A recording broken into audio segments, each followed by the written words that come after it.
हर एक वो चीज जो परमेश्वर की वाणी को सुनने में रुकावट उत्पन्न कर दे, catch fire, catch fire, catch fire. Thank you Jesus, God bless you all. तब यहोवा परमेश्वर ने आदम को भूमि की मिट्टी से रचा और उसके नथनों में जीवन का श्वास फूंक दिया और आदम जीवित प्राणी बन गया। शांति का परमेश्वर आप ही तुम्हें पूरी रीति से पवित्र करे और तुम्हारी आत्मा और प्राण और देह हमारे प्रभु यीशु मसीह के आने तक पूरे पूरे निर्दोष और सुरक्षित रहे। आमीन। उत्पत्ति की पुस्तक अध्याय 2 और वचन 7 और पहली थिस्सलुनीकियों की पत्री अध्याय 5 और वचन 23। Thank you Jesus. हमें अद्भुत भयानक रीति से बनाया गया है। भजन की पुस्तक अध्याय 139 वचन 14। पहले मानव की सृष्टि अपने आप में एक भेद था। हम यहाँ पर परमेश्वर की सर्वश्रेष्ठ कारीगरी को देख सकते हैं।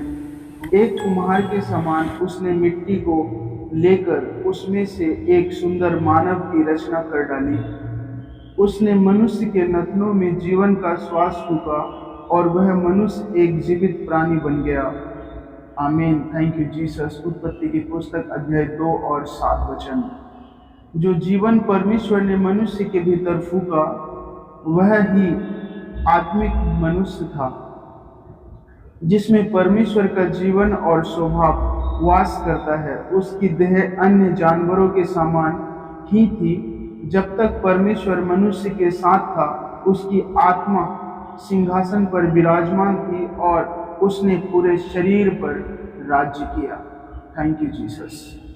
मनुष्य के पतन के पश्चात मनुष्य का आत्मा निष्क्रिय बन गया और उसकी देह एवं प्राण आत्मा पर प्रभुता करने लगा, जिसे अपने अपराधों और पापों में मरना कहा गया है।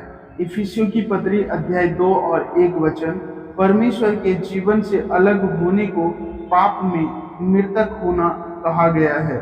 जब मनुष्य अपने पाप में स्वभाव की अभिलाषाओं एवं दुष्ट आत्माओं के सरदार का अनुसरण करने लगता है तो वह मृतक व्यक्ति कहलाता है। Thank you Jesus. यह संपूर्ण इतिहास में मनुष्य की चरित्रहीनता को प्रकट करता है। दाऊद विलाप करता है कि वह अधर्म के साथ उत्पन्न हुआ। भजन की पुस्तक अध्याय 51 और वचन 5। जिस क्षण हम मसीह पर भरोसा करते हैं, परमेश्वर का जीवन दोबारा हमारी आत्मा में फूंक दिया जाता है। यह नया जन्म है। पवित्र आत्मा की सहायता के द्वारा यह नया मनुष्य प्राण और देह के द्वारा परमेश्वर की इच्छा को पूरा करता है। पहली कुरिन्थियों की पत्री अध्याय 6 और 20 वचन। जिस समय परमेश्वर ने मसीह में होकर हमारी रचना की तो वह अपने आप में एक महान चमत्कार था।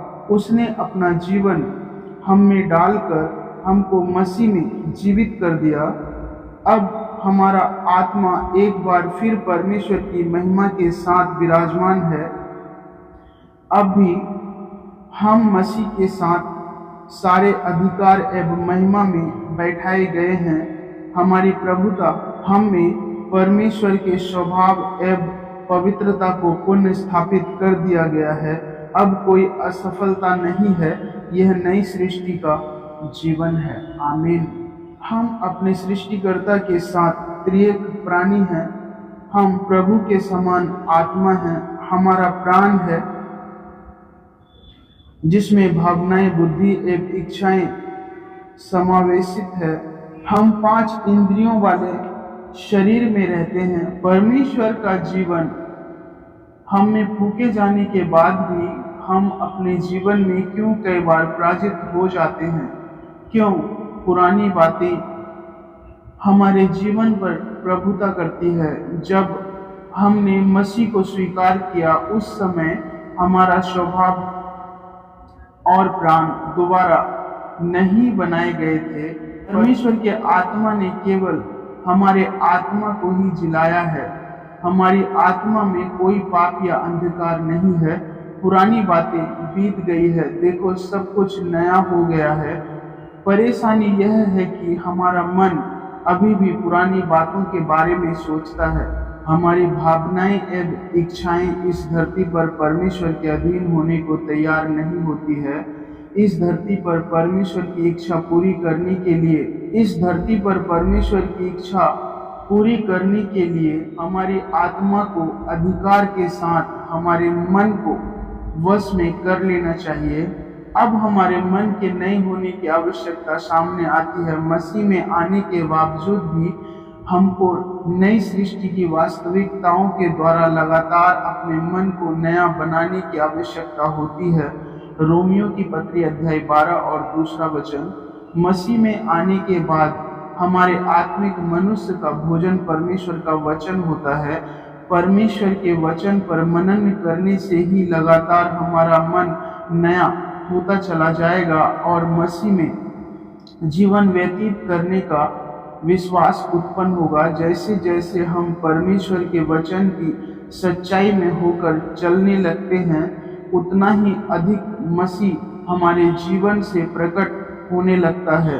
विजय, स्वास्थ्य, पवित्रता, शक्ति और अधिकार में जीवन व्यतीत करने का यही रहस्य है। आमीन। हमारा आत्मा परमेश्वर का आत्मा एक हो गया है।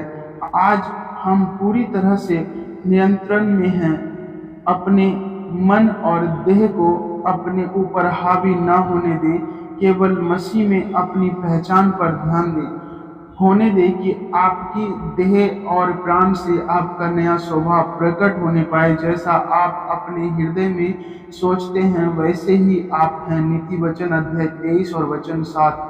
आपका मन ही आपकी विजय या पराजय को निर्धारित करता है। जैसे ही आप मसीह में अपनी पहचान को समझ पाते हैं, आपका आत्मा जीवन के सारे प्रभावों को आजाद करता है। नीति वचन अध्याय 4 और वचन 23, यूहन्ना रचित सुसमाचार अध्याय 7 और वचन 38। आत्मा के वरदान एवं फल हमारी आत्मा से होकर बहने लगेंगे। हम अपने जीवन के सारे युद्धों में विजयी होंगे। मसीह में आकर हम बाहरी तुलना में भीतरी रूप में करोड़ों गुना बड़े हैं। परमेश्वर युक्त विवेक के साथ जिए और आप एक जयवंत जन होंगे। आमीन। Thank you Jesus. परमेश्वर आपका धन्यवाद हो कि आपने हमें भयानक और अद्भुत रीति से बनाया है। आप पूर्ण रूप से हमें पवित्र करते हैं और हमारी आत्मा, प्राण और देह आपके आने तक निर्दोष एवं सुरक्षित रहेंगे। शेयर करें और सब्सक्राइब करें। The best is coming next. Thank you Jesus.